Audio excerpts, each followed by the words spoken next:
சொல்லி ஆகணும். அவருக்கு ஞாபகம் தெரியல. பெரிய பெருமாள் முதல் கதை சொன்ன முதல் ஹீரோ அவர் தான். ஷாக்கா இருக்கா? அப்படிதான் பரதேசி பார்த்து முடிச்சுட்டு பெரிய பெருமாள் கதை எழுதி முடிச்ச உடனே யார்கிட்ட போலாம் ஹீரோ அப்படின்னு நான் முரளி சாரோட பயங்கரமான ஃபேன். இதே பாட்டு பாடி அழுத நமக்காக அழுத ஒரு ஜீவன் அப்படின்னு சொல்லி, ஏன்னா ஒன் சைட் லவ் அதிகமா பண்ண தலைவர்.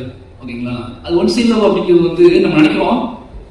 ஒன் சைட் லவ்னா சொல்லி அது ஏற்றுக்கொள்ளாத காதல் ஒன் சைட் லவ் கிடையாது. சொல்லவே எனக்கு நீ சொல்லணும் அவசியம் கிடையாது, எனக்கு பிடிக்கும் அப்படின்னு ஒரு நமக்கு கெத்த கொடுத்தது முரளி சார் தான்.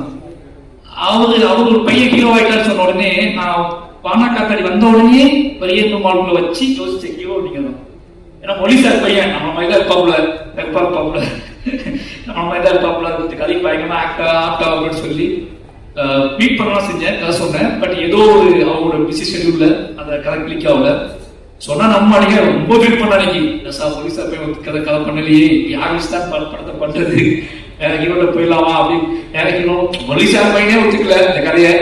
நம்மளை பார்த்து நம்ம இப்பவுமே இப்படிதான் இருக்கோம், அப்போ ரொம்ப பசமா இருப்போம். நம்மளை பார்த்து அவரையும் நம்ம டைரக்டர் நம்பல, யாரும் நம்ப போறா அப்படின்னு பயங்கர அப்செட்டா இருந்தேன். என் ஒய்ஃபிட்டெல்லாம் சொல்லியிருந்தேன் நான், அதர்வா கிளிக் பண்றோம் பெரிய பெருமாள் வந்து அதர்வா தான் சொல்லி.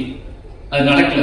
பட் எனக்கு தெரியும் ஒரு நாள் அவற்றை நான் ஞாபகம் சொல்லுவேன். இந்த பெரிய அதுக்கான சந்திப்பே நடக்கல. ரெண்டு பேருக்கும் முன்னாள் கழிச்சு நீங்க தான் சந்திக்கணும் நினைக்கிறேன். அன்னைக்கு அப்புறம் எங்கேயாவது கிராஸ் பண்ணியிருக்கோம். பட் ஆனா பக்கத்துல உட்காந்து எமோஷனலான ஒரு சந்திப்பு நடந்ததுன்னா இங்கேதான் நடந்திருக்கு. கிட்டத்தட்ட 7 வருஷம் ஆச்சு. அப்பவே இருந்து அவர் மேல ஒரு பார்வை இருந்திருக்கு.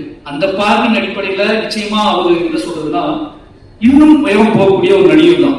இன்னும் உயரம் போகக்கூடிய உயரமா இருக்கிறனாலே கொஞ்சம் ஸ்லோவா போகலாம் எனக்கு தெரியல. இன்னும் உயரமா போகக்கூடிய நடிகர் தான். அவளுக்கான கெப்பாசிட்டி வந்து உடம்பு ஆற்றல், அதுக்குள்ள ஒரு வேகம் எல்லாமே இருக்கு. டிஎன்ஏ நிச்சயமா அவர் ஒரு முக்கியமான படமா இருக்கு. நம்ம வாழ்த்துக்களுக்கோ.